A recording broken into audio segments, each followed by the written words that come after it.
warahmatullahi wabarakatuh. Perkenalkan lagi, nama saya Mehdi Arisoladi. Saya dari peserta Laskar angkatan ke-13 2020 ini. Saya akan mencoba menjelaskan kembali tentang materi yang saya dapatkan terkait tentang isu-isu kontemporer. Nah, isu-isu kontemporer ini adalah isu-isu terkini atau isu-isu yang masih bisa dibicarakan sampai saat ini. Nah, apa itu kontemporer? Suatu hal yang modern, yang eksis, yang terjadi dan masih berlangsung sampai sekarang, atau segala hal yang berkaitan dengan saat ini. Nah, sedangkan apa itu isu? Isu-isu itu meliputi masalah, perubahan, terus peristiwa yang terjadi, situasi, kebijakan, dan nilai yang tengah berlangsung dalam kehidupan kita di masyarakat. Nah, setelah itu kita harus mengetahui namanya konsep perubahan. Di sini kita akan memahami konsep perubahan terhadap lingkungan strategis melalui isu-isu kontemporer. Nah, di sini diharapkan sebagai PNS sebagai modal insani. Modal insani ini adalah modal-modal dalam melakukan sesuatu, seperti modal intelektual, modal sosial, dan lain-lain. Nah, ini sebagai konsep perubahan menunjukkan kemampuan berpikir kritis dalam menghadapi perubahan lingkungan strategis. Nah, konsep perubahan di mana perubahan adalah sesuatu yang tidak bisa dihindari dan menjadi bagian dari peradaban manusia. Di sini ada namanya perubahan strategis yang harus kita tahu dengan memahami apa itu perubahannya dan bagaimana konsep yang dimaksud.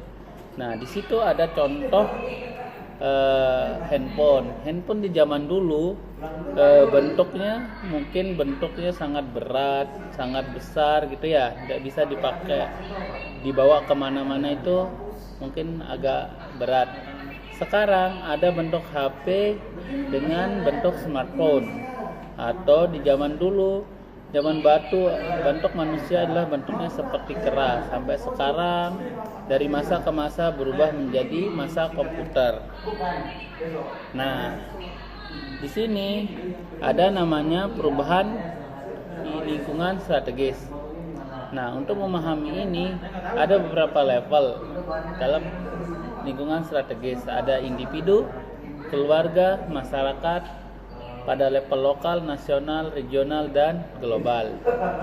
Nah, apa yang harus kita tahu di sini? Kita harus mengenal dan memahami serta menanggulangi isu-isu kritikal seperti yang sering terjadi di negara kita ya, seperti ada paham terorisme, radikalisme, dan adanya kasus-kasus narkoba, mungkin yang sering kita dengar di situ ya. Terus kemampuan kita dalam mengidentifikasi isu. Nah, di situ ada environmental scanning, ada problem solving, dan ada analisis. Kalau kita bicara environmental scanning, berarti kita akan bicara tentang kemampuan seseorang mengidentifikasi masalah yang ada di lingkungannya. Terus gimana problem solvingnya? Gimana cara kita mengatasi suatu masalah? Gimana tahapan-tahapan dalam kita mengatasi masalah serta memberikan solusi yang tepat. Nah, ada analisis. Kita menganalisis suatu masalah, terus kita akan memberikan solusinya seperti apa, permasalahannya seperti apa. Kita akan kenali sesuai untuk penyelesaiannya sesuai dengan lingkungan tempat terjadinya. Nah, setelah kita mengidentifikasi isu, kita akan lihat isu-isu apa aja yang ada. Nah, di negara kita, khususnya di Indonesia, ada isu-isu strategis yang sering kita temui. Ada isu-isu terkait korupsi, isu-isu terkait narkoba, ada isu-isu terkait radikalisme, dan isu tentang revolusi 4.0.